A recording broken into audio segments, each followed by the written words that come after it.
Excited. We have wonderful guests to talk about civil disobedience and solidarity with Myanmar. But before we do that, we're going to ask for a few updates. Who wants to go first? Hanieh? Sure. So much of what we've been working on, Marcy and I, has been on two resolutions.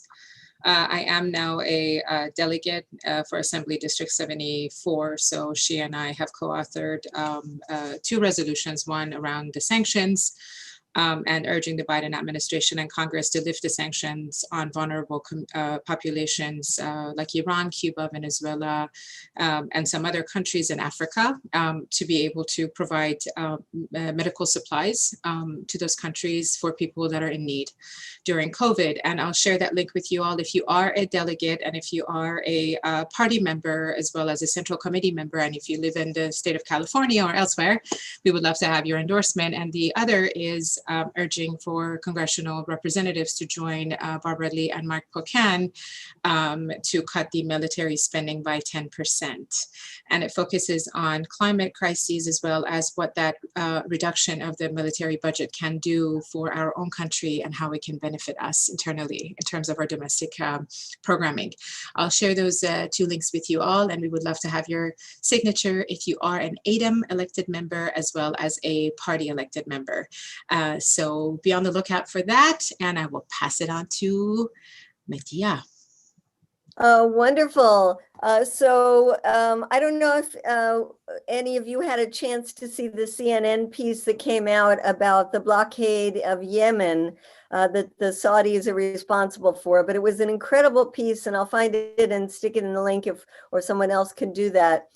Important to watch because in addition to the airstrikes and the fighting, there is this issue that fuel hasn't gotten in to the country since January, and that's caused a huge crisis in terms of getting food and medicine around the country. And it's not only caused by the Saudis, but the US is very complicit in this as well. And one thing that was a very grave concern to us is that Biden's new envoy for Yemen, a man called Tim Lenderking, when confronted with this by the CNN journalist, said it wasn't true, that they weren't keeping fuel out, that food was coming in and out of the country. And the CNN reporter said, that's just a lie, it's just not true. So we have a petition to, that Thank You, Mary just put up, a little snarky, lying Lenderking is what we called him, but asking him to be honest and recognize the Saudis' blockade and the US complicity in that, and to demand that the blockade stop. We do not want to be complicit in the starvation of children in Yemen. And then on the Iran front, this letter came out that was signed by both 70 Democrats and 70 Republicans, led by Democrat Anthony Brown from Annapolis, saying that the Iran nuclear deal, as it was, is too narrow, and that we need something broader that includes Iran's missile program, its malign activities in the region, its human rights issues. And basically, it's a way of saying, we don't want you to rejoin the deal. We want to continue with Trump's terrible maximum pressure campaign. So we went out, and I see Max Sobchesky on the call tonight. He was there. We had about 30 people going out to his office in Annapolis, turned in a letter signed by several thousand people, and did a rally saying that we want him to publicly, and all of the other Democrats, to say that they support the Iran nuclear deal. That's not just the other 69 Democrats that signed this lousy letter. It's all the Democrats. Where are they? Where are their voices? We need to hear them. And we need to hear them saying to the Biden administration, stop with all the BS, go back into the deal. Don't try to use any other preconditions or any other leverage. It was Trump that pulled out. It's the US that must go back in. And I want to also warn you that Senator Menendez, with probably all the Republicans, he's working with Lindsey Graham, And you can make the boo sign when we say Lindsey Graham, boom, to put out an even worse letter about the Iran nuclear deal. So we're bracing for that and trying to get our senators then to come out and say, rejoin the nuclear deal. Thank you. Thank you. Medea, may I just interject for just a moment on something that you just mentioned? Jared Kushner came out with a statement applauding the Biden administration for sitting out of the JCPOA. So that should be very alarming to all of us on this call and all Democrats across the aisle. Yes, absolutely. Medea and I were at a press conference, a virtual press conference with Barbara Lee, and this guy, Anthony Brown, and a few others, McGovern, Adam Schiff, and they were talking about the importance of repealing the AUMF. Barbara Lee has 2 bills in Congress, and I'll be sharing those again with everybody on the Google group. If you're not in the Google group, I urge you to join. And Mary, if you can, please post that link. This is where you can get last minute updates and so forth about our Zooms and other announcements. But what I wanted to say was we have 2 bills in the House, one to repeal the AUMF that undergirds all of these multiple wars. That was right after 9/11, and the other one that only specifies Iraq. And then we have Tim Kaines in the Senate that also specifies Iraq. But the bottom line is that they were talking about, well, we might go for another AUMF as long as it has a sunset provision. And so I think we have to be very clear as activists that we don't want any AUMFs. Okay, I believe that Rachel Brunke is with us, and you want to remind people about a very exciting event that's coming up next Sunday. Yeah, there's a bunch of speakers on here today added. Medea's going to be speaking. Marcy did a wonderful clip from it. Mary is for it. Mary is helping to run the show. We're putting on the Cold War Truth Commission, and we're putting the Cold War on trial on Sunday. We have over 500 people already signed up, and so we're just hoping that it's not only this one-day event, but it's many projects come from it. And so we were just on KPFK today, and and Eric Mann's show, and so a lot of interest. So we want to really tie. So much of the problem is, and Marcy, you and I were talking about this the other day, how is it that people care domestically and they don't understand internationally? And so we're trying to say that, you know, domestic is international, and there's so much combination. What we do abroad, we are not only doing now, but we will do in the future here at home. So we better pay attention. Thank you. So please put the link in the chat. I will do that. Thank you. Great. And we're getting a little bit of feedback. Yeah, okay. I wanted to take a moment before we hear from our speakers to share with you our website. We haven't had an opportunity to do this yet. So Mary, if you wouldn't mind taking us to the CODEPINK Congress web portal. And if you Google CODEPINK Congress, this is what you'll get. And we'll just scroll down. Yes, we want accountability from Congress, absolutely. And we're mobilizing co-sponsors and votes for peace legislation. And you can urge friends to sign up here. Then as you scroll down, well, yes, I just want to show them here below the line first. Okay, this is fine. This is our CODEPINK Congress toolkit. It's also at the top under Act Now, and click on Contact Congress. You'll see a number of links for committee chairs and Senate staffers, House staffers. Contact the Biden administration. Let's see okay, there we have the switchboard, we have the email, and we have Twitter accounts for many of the cabinet members and staffers. Then we go to track legislation. We don't have every piece of legislation, but we have ones that we think might be of interest to you. Many deal with foreign policy, but not all.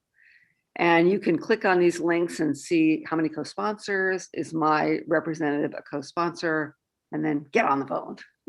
Okay, and then over here in the Senate, some of these we've already talked about in our previous Zooms.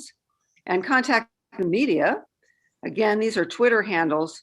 A lot of press people seem to prefer being approached that way via Twitter. So if you're not on Twitter, come join us. And this is a long list. So anyway, the point is that we hope you will use this toolkit as you organize in your own communities, and that you can repeatedly go back, check legislation, and so forth. If you want to look at legislation on a grand, in a grand way, you can go to congress.gov and then look at all the legislation that's been introduced. Thank you. All right, now.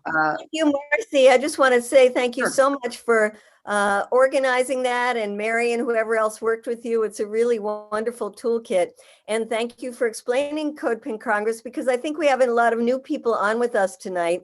And I think there's some activists with the Burmese Myanmar solidarity who have never been on here before. So it's really good to go over that. And before we start, I just want to say to you in the Burmese Myanmar community, once you'll tell us which name to use, that our hearts go out to you. We love you, and we're just so excited that you're here with us, and so distraught by what is going on in Myanmar. Thank you. Yes.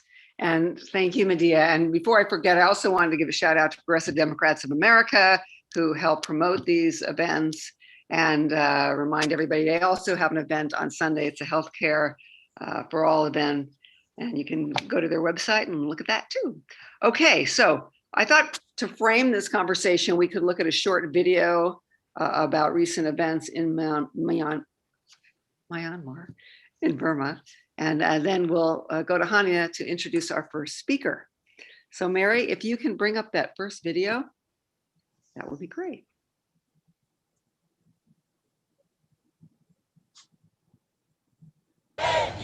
Defiant protesters again marched through the streets of Mandalay on Sunday. In strong voice and in large numbers, they were clearly unbowed by the violence of the day before. That's when the security services shot dead at least 6 people in a crackdown in Myanmar's second city and injured many more.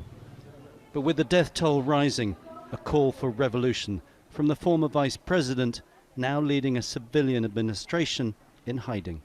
This is the darkest moment of the nation, and the moment when the dawn is close. This is the time for our citizens to test their resistance against the dark moments. Speaking of a new federal democracy, the message was clearly aimed at bringing diverse ethnic armed groups together to overcome the army and their coup. When forming our resistance, unity plays a vital role. Despite our differences in the past, this is the time we must grip our hands together to end the dictatorship for good. These diverse ethnic armed groups are scattered across Myanmar's borderlands. Divided, they don't represent a significant threat to the military who've been fighting them for decades. United, they could be a considerable obstacle.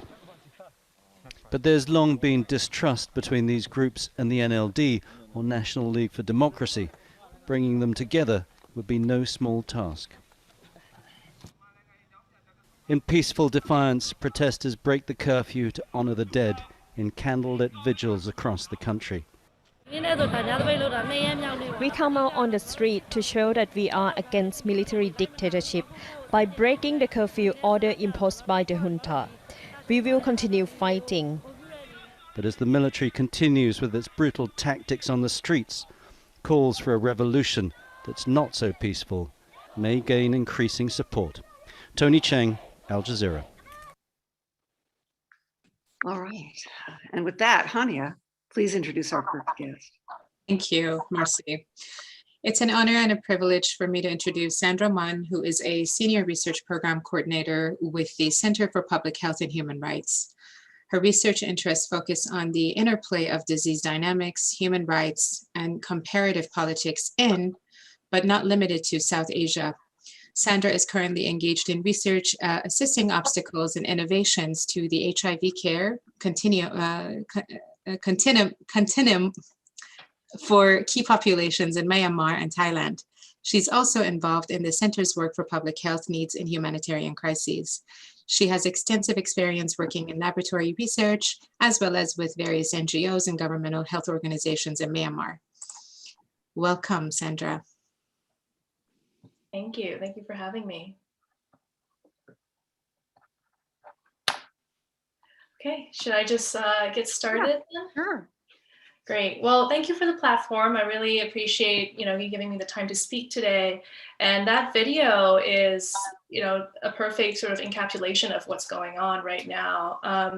I don't know if some folks would like a refresher or like an intro on Myanmar, but I have a little spiel sort of prepared, and I'll just get started with that. So Myanmar is in Southeast Asia. It's a country approximately the size of Texas, with a population of about 53 million, 70% of which is rural. So we've got a huge rural population. We also have, as the video kind of indicated, over 135 ethnic groups, potentially more, within those ethnic groups as well. But of those, only a handful are officially recognized, which is kind of the cause of a lot of the ethnic tensions in the country. We were previously made up of several kingdoms, where each of these ethnic groups kind of had hegemony over their areas, their geographic areas.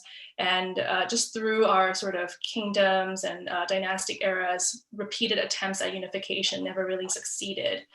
And then we fell under the British Empire, and that kind of kicked us off on this successive sort of cycle of colonization by the British and then the Japanese, and then the British came back in. So it's, we've gone through that whole era.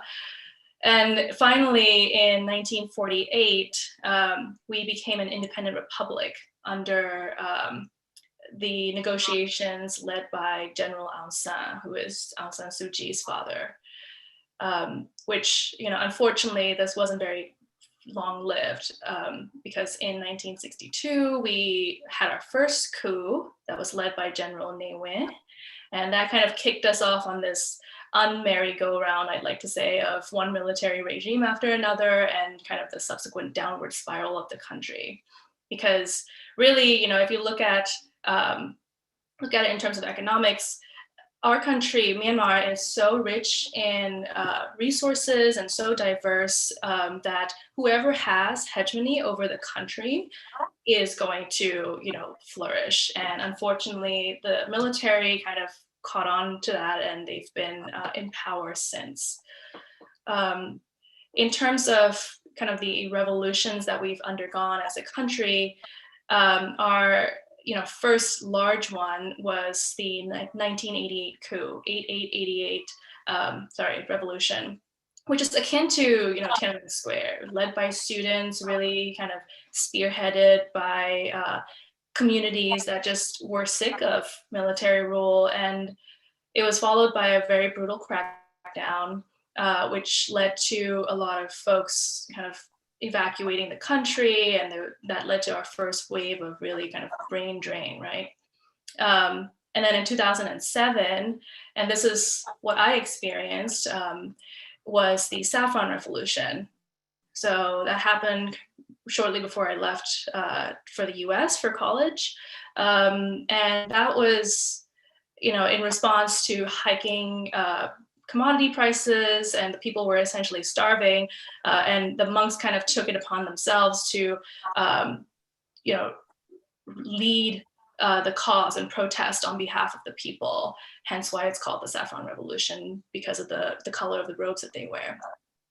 And following that, just immediately afterwards in 2008, was this huge natural disaster called Cyclone Argus, and that, you guys were talking about Yemen earlier. That was a very similar situation where there was just widespread humanitarian crises across the country.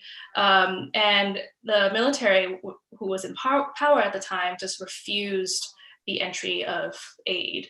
And that was kind of when the UN successfully, it's probably the first time in the history of our country that the UN successfully was able to intervene. Ban Ki-moon came in and really sort of negotiated aid to be let into the country. I was working for World Vision at the time, and I remember just, the frantic coordination that NGOs in the country were trying to do,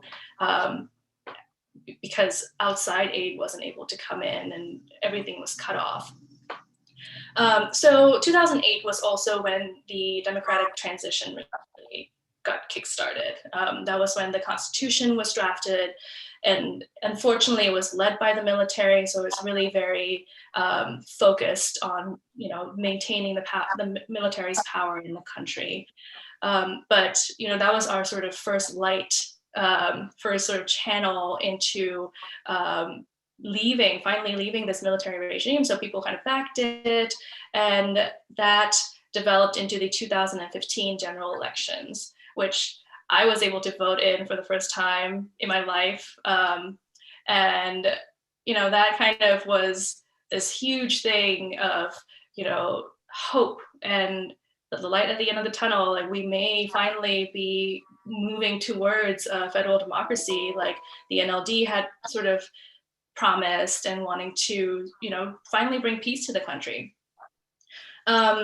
And to be honest, you know, that since 2015, we've really seen a huge boom in the country in terms of development, and our GDP rose up. Our, you know, people who are living under the poverty line, the population percentage rose, or sorry, who were living above the poverty line. We had just a huge boom in population rising above that. Our life expectancy went up.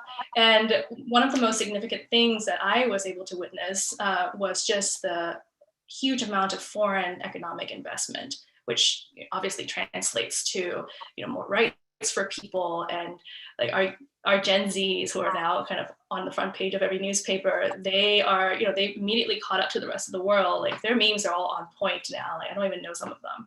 And I'm a millennial. Things like that. So, you know, those 5 years since 2015 were very crucial for the, you know, development of our country and for us to catch up to the rest of the region. And obviously, I think a lot of people are aware of the Rohingya crisis that, you know, was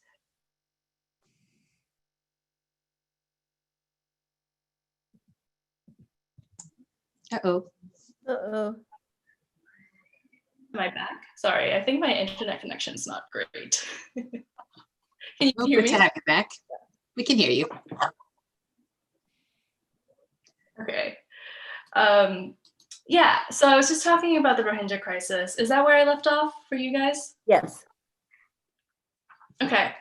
Yeah, so, you know, that was inexcusable, and there was a lot of sort of insidious operations by the military to really kind of cause a global disillusionment of the NLD party. And it really kind of showed the faults that were in that system, that party that we had sort of elected at the time.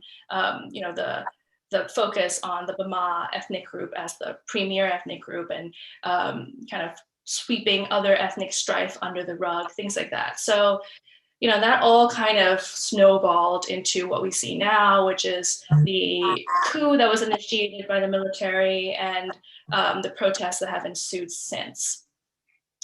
And really, you know, just reflecting on the days before the coup, or the days leading up to the coup, we had been seeing a lot of news about the military fighting with the NLD, or Aung San Suu Kyi, about voter fraud, which I'm sure many of you here can identify with, and wondering where things were going to go, because it was very clearly a landslide win yet again.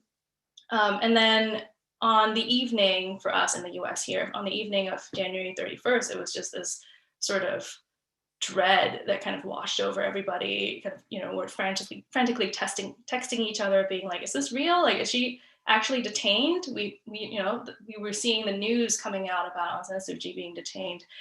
And after that, it was like the 7 stages of grief, where there was denial, and there was a lot of anger, and this widespread sort of sense of desperation, because we were finally able to catch up to the rest of the world. And, you know, now it's threatening to take us back to the dark ages. So talking about the protests, the CDM, the civil disobedience movement, has really been driving the protests on the ground, which, you know, this had been kind of a feature of the '88 revolution as well, but it was quashed so quickly because of the lack of communication between people. And that is what sets these protests at this particular moment apart from all other revolutions that we've had in the country. And it's the presence of technology, which I think has been kind of rehashed over and over in analyses of the incidents so far. But social media, telecommunications, having foreign telecommunications present in the country to sort of hold the military accountable, or to say we won't follow your directives, we're going to keep providing people with this outlet to communicate with each other. That has really revolutionized this revolution in a way. And really, the goal of CDM at this point is to dismantle this military hegemony once and for all, because the people do not want to go back to these, apartheid-like states under the military. We want to shred the Constitution, really just start afresh and work together towards a very inclusive federal democracy that promises equal rights for all ethnic groups, whether or not they're legally recognized, and make sure that we can move forward together as a country. So that's kind of my rundown of the situation right now. And obviously, one thing to note, the CDM movement was led by medics for the most part, which is very near and dear to my heart. I'm a public health, I'm in public health, I'm an epidemiologist, and the fact that this is all being done amidst of a pandemic is both worrisome and also really goes to show the true will of the people, that they're risking so much to ask for freedom in their march for freedom. Well, thank you so much. Oh, Marcy, did you want to go? Marcy, should I just introduce the next speaker? Yeah, okay. So thank you so much, Sandra. That was a great overview. And now we're going to move on to our next speaker. If people have questions, you can put them in the chat or comments in the chat. I see we also have Michael Beer in the audience, who is a very involved in the Myanmar struggle and solidarity. He's with Nonviolence International, so you might want to say something after as well, Michael. But our next speaker is Michael Haack, Mike Haack.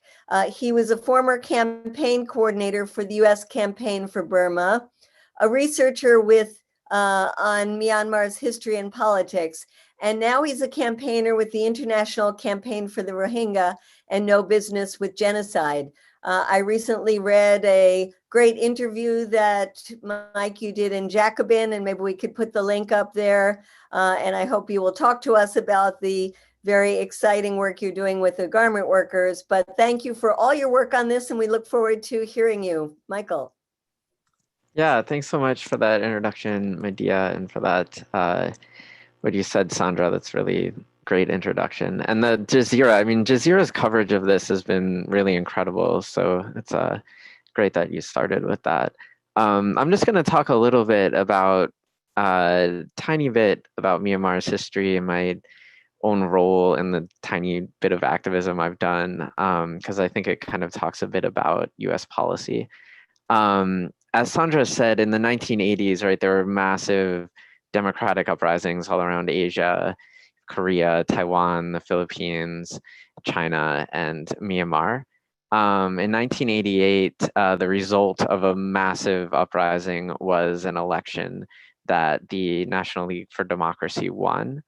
And they were never allowed to take power from that election.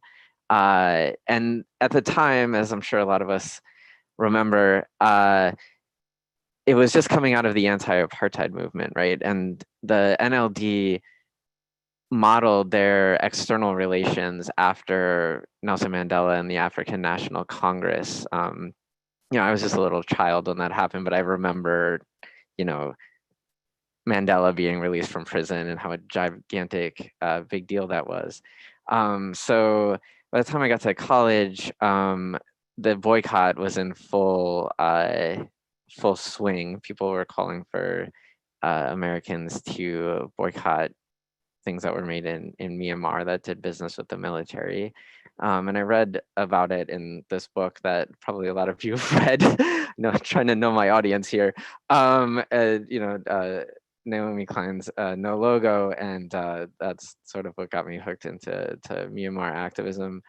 The U.S. put a number of sanctions on Myanmar during the the period when it was a dictatorship. But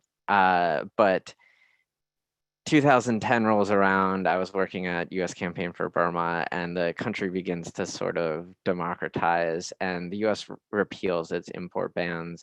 Europe repeals its import ban, and Myanmar reforms its investment laws, which really transforms a lot of things about the country.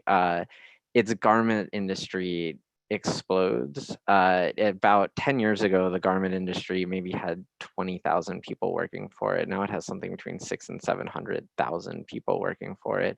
A lot of people who had been displaced by those cyclone that Sandra talked about have gone and started working in the garment industry. And a lot of people from the rural areas. And obviously the wages are very low, but the garment workers themselves have sort of mixed stories about what it's like to work there. To some extent, it's liberating to leave the countryside and go to the cities. I was interviewing one garment worker really recently who said, in the village we used to have to wear our laundry down to our toe, but now we can wear what we want and stuff like that. So the massive garment sector. And I happen to have been interviewing garment workers for Jacobin, as Medea mentioned, right before the coup happened. And so I got to catch up with them after the coup, and I got to have a sort of front row seat to the role that they played in inciting what I think we can call a legitimate revolution against the military government right now. The first week of the coup, when it happened, I think as Sandra was saying, everybody was sort of sitting on the side of their seats, not sure what was going to happen next. And the garment workers who had been striking, there was a massive strike wave in 2019. They sort of knew what to do, right? They knew, I'm sorry, if I could call out the helicopter, I would, but I don't know if you guys hear it, but there's one flying over my house. They said, well, we know what to do, right? We've been on strike for periods of 2019. And so they were one of the first groups, the medics as well, the railway workers. A number of groups have been organizing massive strikes that have been part of this movement, the civil disobedience movement against the military junta. And it's very sad for me to have to use the word junta again, because that's what we used to always call it. So, and yeah, so this massive protest movement has really taken off. It's really inspired a lot of us. I know a lot of us have been up at night sort of watching what has been happening. And so for the first month, there was this massive uprising and there was some crackdown.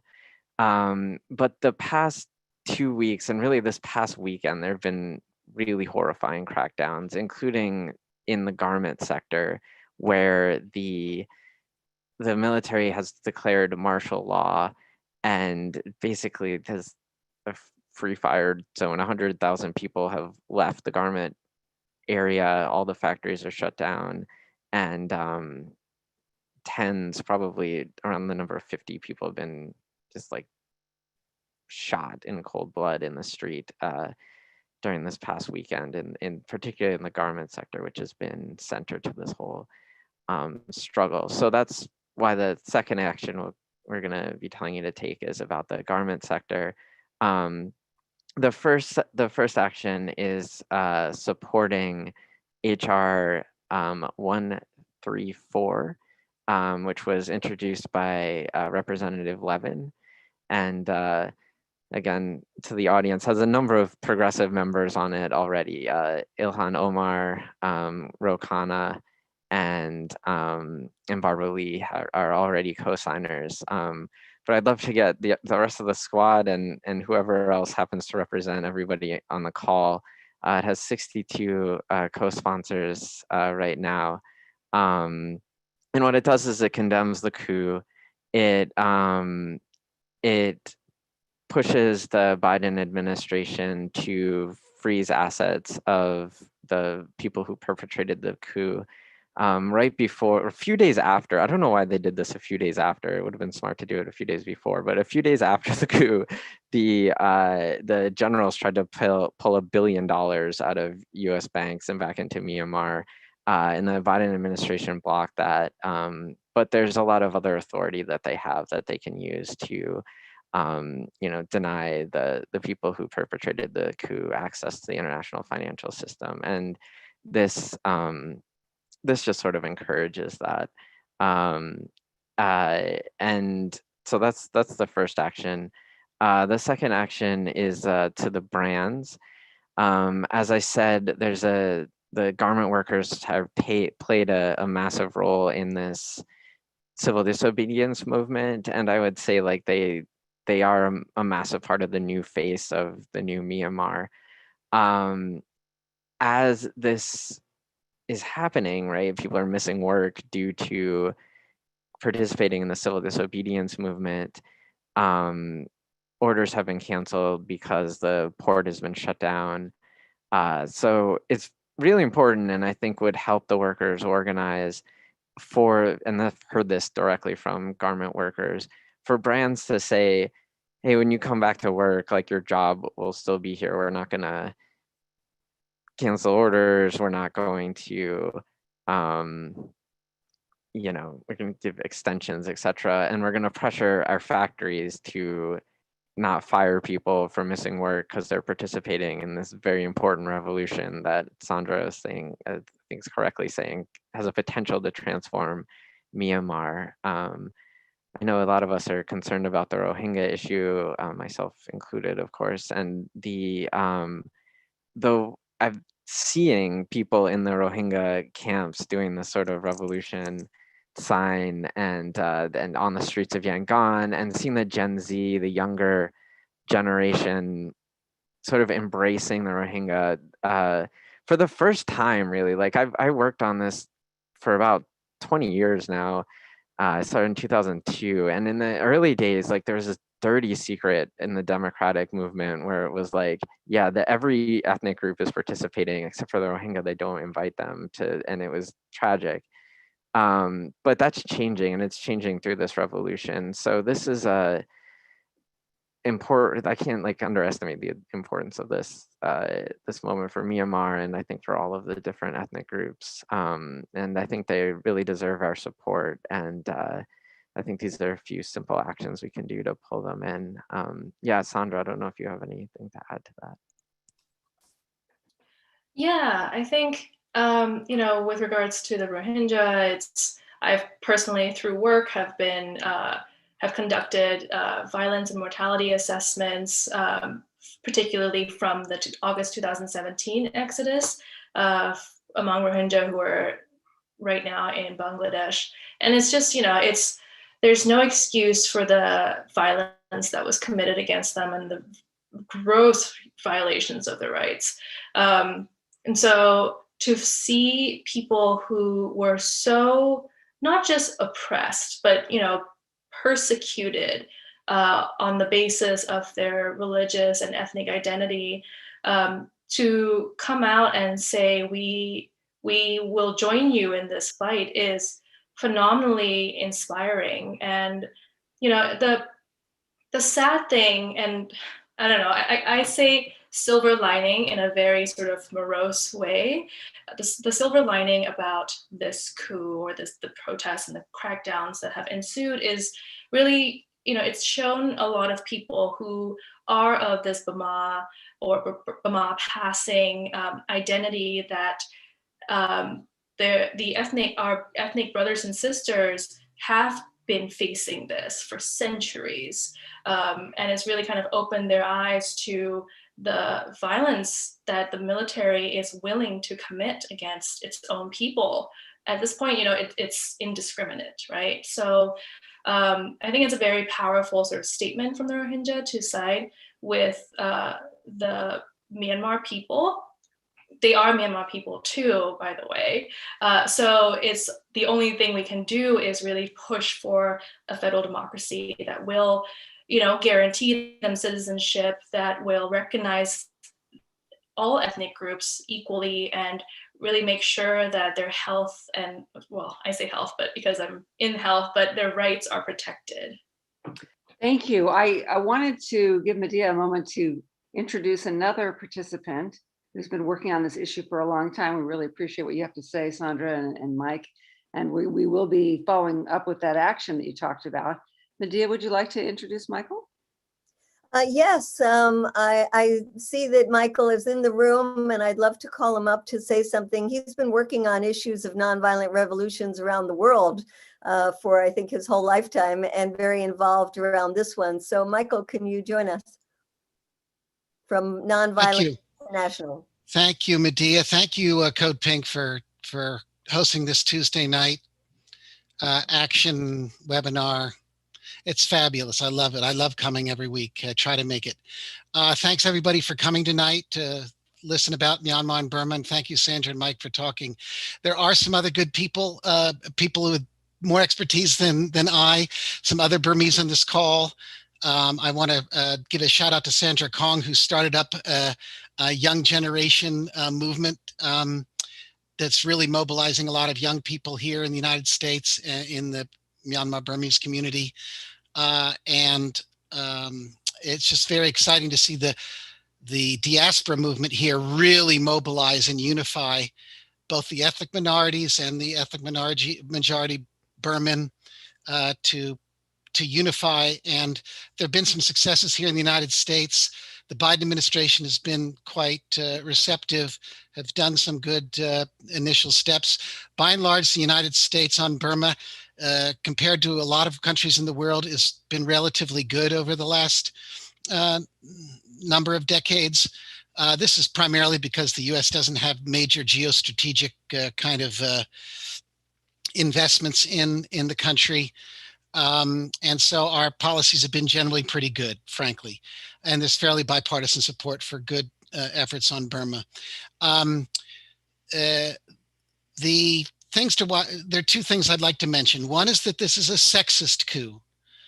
The military cabal were enormously envious and jealous that the predominant leader of the country is a woman who won 83% of the seats in the last election, and their political party got destroyed. So these military guys are enormously envious, and in part acted because of their envy and hatred for Aung San Suu Kyi. I just want to also point out that some of the very early protesters that really hit the streets were women, and women have been playing a very, very huge role in this, in all facets of this revolution.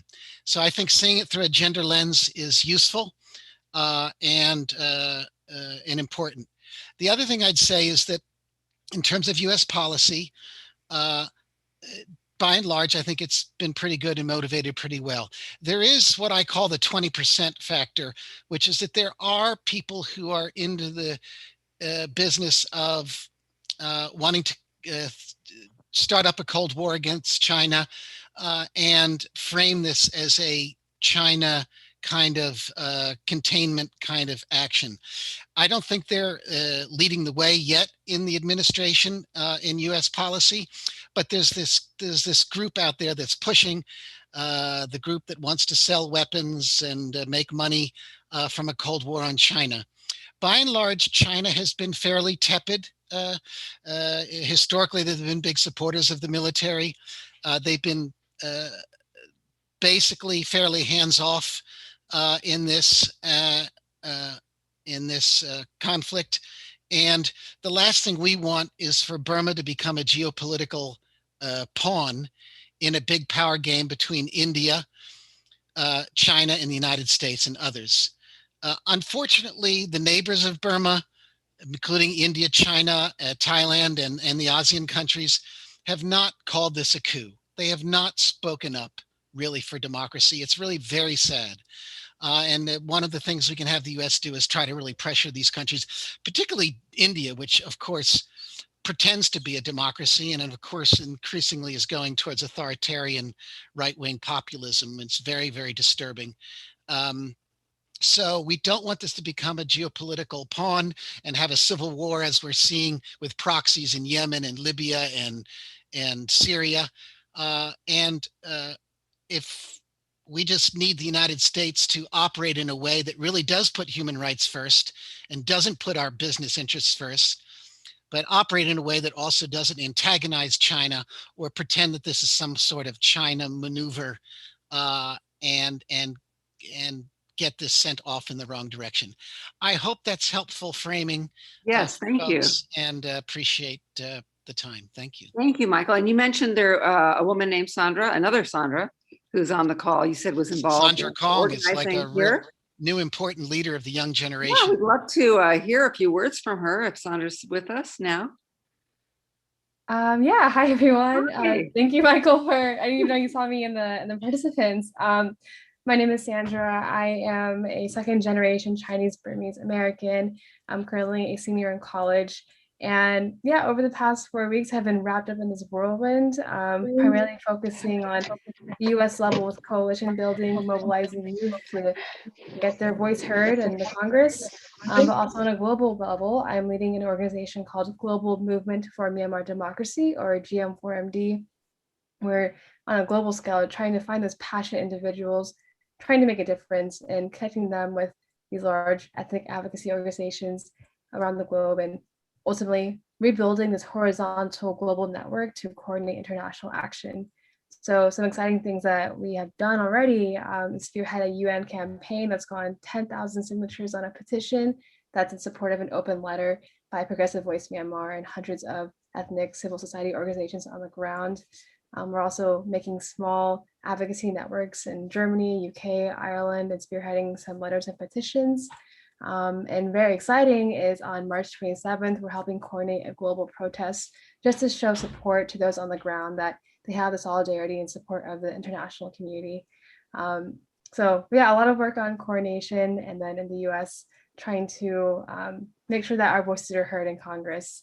So yeah, thank you for letting me share spiel. Yeah. I encourage you, as well as Mike and the other Sandra, to put your contact information, email, however you want to be contacted if people have have questions they want to ask. And we really appreciate all the work that you're doing, all of you. Medea, maybe we could take a few questions and then maybe 5 minutes of questions and then head into our action item. What do you think? Sure. Hanieh, I think you have some questions ready. Sure, absolutely. So there's a number of amazing questions that have come in the chat, and one of them is, which banks are financing the military? If one of you can address that question, that'd be great.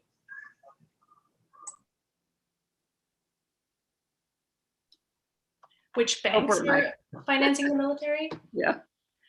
Well, there are a few, but there are some key banks in Singapore that are holding a lot of the foreign reserves, the money that the military has kind of put away. That really belongs to the state, but the continued access to these foreign reserves is really what's giving the military the impunity that we're seeing right now. So I don't know the banks off of the top of my head. They are, as far as I'm aware, a few of them are private banks, private Singaporean banks. And so in targeting the freezing of foreign assets, those banks should also be targeted. I know OCB is one of them. Yeah, I'm not gonna pretend like I'm an expert, but I'm also happy to look into that and share the information with you at a later time. Great, thank you, Sandra. There's another question here. Is there a way to support garment workers beyond negotiating with exploitative, powerful multinational corporations like Adidas? The person said, I want to try and brainstorm beyond simply getting them back to jobs that pay less than our minimum wage in the United States. Sure, yeah, I'm happy to answer that. And yeah, I would say about just the banks, like as Sandra was saying, there aren't really American banks. The Americans have frozen assets, but because of the US's role in the international financial system, that we have a lot of influence over the Singaporean banks because of the dollar market, et cetera, et cetera. So there's a lot that can be done from here regarding banks elsewhere. As I'm sure you all know, but I feel like everyone should know this stat, 88% of international exchanges have a dollar on one side of them, right? So the dollar market is very important for all banks that do international work. So regarding the garment workers, if you really want to help the garment workers, I think you can just directly send them money. Like there are strike funds. There's been massive displacement from the garment sector right now, and a little bit of money go a very long way. As you said, they make a lot less than U.S. minimum wage, so even sending them the U.S. minimum wage would make a really big difference. And there are ways you can Google these different solidarity funds that are going on. I could share a few. Sure, go ahead and put them in the chat. We're going to raise one more question, then we want to go to our calling party, so we make sure that people stay for that and are engaged. Thank you. Medea, last question? Well, and yes, thank you to Weikine for putting who are the banks in there in the chat, so people can go look there. Well, it's two questions. One is, what do the people in the street think about Aung San Suu Kyi? She's been so discredited internationally because of the massacre of the Rohingya.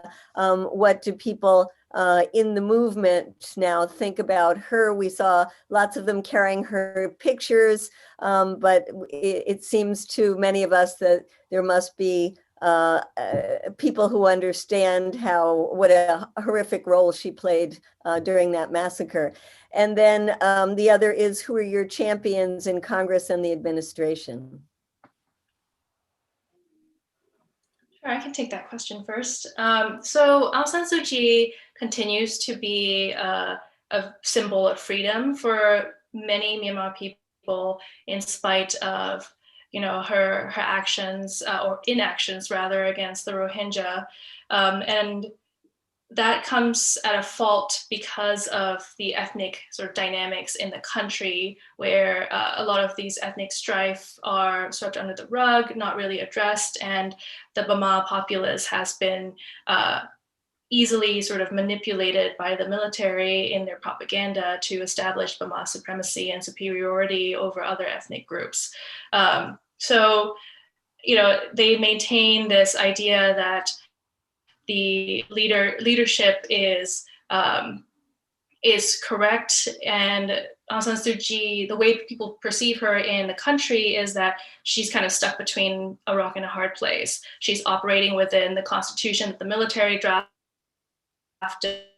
so her hands are tied. So people don't necessarily associate her directly with the Rohingya crisis. If anything, there's a lot of excuse or apologistic sort of notions to her inactions because of the nature of the constitution and the parliament. Okay. And with regard to Congress, I think from my work lobbying and advocating to Congress, I'm coming from a very health and human rights perspective. So a lot of folks I've spoken to are very invested in global health and global security. I'm coming in from sort of the angle that this is happening in a pandemic, in COVID-19, which everybody is very much familiar with at this point. And the military, for example, has seized a lot of the vaccines that have come into the country, which is concerning in itself, but even more concerning in the middle of a mass nationwide protest. And one of the biggest sort of security concerns there is that inadequate vaccination could lead to vaccine escape or disruptions to the surveillance system, the disease surveillance system in Myanmar from this nationwide protest will lead to failure to detect any sort of variants that arise. And we're seeing that, in England, in Brazil, in South Africa, where variants of COVID-19 have shown up and it's spread rapidly throughout the population. So I'm kind of going in and appealing from that angle where the security of disease control in Myanmar is not just a regional or national security issue, it's also a US national security issue. Thank you so much to our speakers, Sandra Mon and Michael Haack and Mike Beer and Sandra Kong. Great to hear from all of you tonight. And now we're going to follow up. Yes, let's open the mics. Let's unmute and thank everybody. Let them know how much Thank you. Great job, everybody. Thank you. Before we go to call to action, Marcy, before we go to call to action, did you want to make an announcement about our next call? Yeah, our next call next Tuesday, we're going to be looking at Haiti, solidarity with Haiti. We have two guests, a professor, a radio host, and we will then look at closing Guantanamo and the steps that we need to take to do that, and will do. All right, so now we're going to go to our calling party. Mary, if you can be so kind, and Mary Miller, we thank you. Gratitude to you for navigating the tech here. We have a script that we're going to look at for reaching out to our members of Congress. So you can, here we go, share the screen, asking them to co-sponsor a bill that denounces this coup and calls for the release of those detained. And also we'll send an email to the CEO of Adidas and ask that the company not penalize workers that participate in the civil disobedience. So this is pretty blurry. I'm wondering, maybe we could just put it in the chat if this is an issue. I can try again to share it, but of course it is in the chat. Okay, you gonna put it in the chat? It's in there, Marcy. Oh, okay. Didn't see. All right, so let's take a look. And it's also, I think it is, isn't it, Mary, up on the CODEPINK Congress website? Yes, it is. Yeah, so you can always check there, but can everybody see the chat? Oh, here we go. Oh, there we go, yay. Sorry, I had it optimized for video. Perfect. So now I just ask that you have your phone in hand or get to work on your computer, send an email, make a phone call. Let's do this. So does everybody understand? Because we have some new people. You have the phone numbers there. You can find your senator at that on the switchboard. And then you can write to Adidas. You can't copy in what Mary sent, but you can copy if you go to the chat and take that link, you can copy from there. Can we call our congressperson? Yeah. Yes. Yes, that's what we'd like to do. Number there for the switchboard. Okay, I've got his number. Oh, good. Is this message in the chat? Yes. I don't see it. If you click on the link. Where's oh. For the script says HRes 134. And so my question is, what do we tell the senator? Do we tell him HRes even though it's a House resolution? Or is there a Senate version?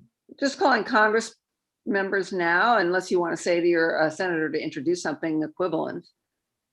Okay, thank you. Yeah, if you do want to call your senator, there is an equivalent in the Senate, which is S35. Oh, okay. But it's still in committee, so, but they still might co-sponsor. Thank you. And I don't know if Sandra is still here with us, but Sandra Kong, if you can please share your organization with us, that way we can support you. It would be wonderful. Sure, I'll drop in the link in my email again one more time.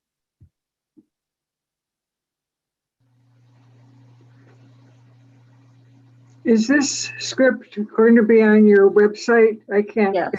Okay.